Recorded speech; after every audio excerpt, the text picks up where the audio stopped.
The people of Bangladesh welcomed the decision that has been taken by the present government, because water is a big issue for the Bangladesh, and if a Padma barrage is built, then people will be much more benefited. I think looking at the newspapers and the news agencies and everything, people has accepted with overwhelming thinking yes, we need that. Bharat Bangladesh के रिश्तों में लगातार उठापटक की स्थिति बनी हुई है।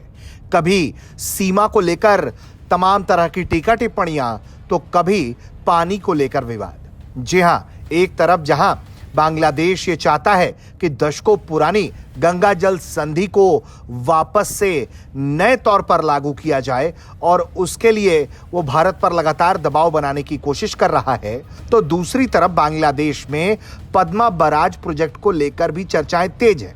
हाल ही में बांग्लादेश सरकार ने पद्मा नदी पर एक मेगा बैराज परियोजना के निर्माण को मंजूरी दी। इसे लेकर अब बांग्लादेश की संसद के डिप्टी स्पीकर का कहना है कि भारत और बांग्लादेश अच्छे दोस्त हैं, ये दोस्ती आगे भी जारी रहेगी, लेकिन ये दोस्ती सम्मान पर निर्भर करती है। The people of Bangladesh welcomed the decision that has been taken by the present government, because water is a big issue for the Bangladesh, and if a Padma barrage is built, then people will be much more benefited. I think looking at the newspapers and the news agencies and everything, people has accepted with overwhelming thinking yes, we need that. Of course, yes, of course, both of them are practicing parliamentary form of government, and Bangladesh always regard India as a good friend. But that friendship should be with respect each other. It's not that dominating to each other, with respect, and thus relation should be people to people relation rather than person to person. Thank you. Bangladesh के deputy speaker का कहना है कि जिस तरह से बांग्लादेश ने Padma barrage को लेकर ऐलान किया, उससे देश की जनता उत्साहित है। यानी कि उनका यह कहना है कि फैसला सही है।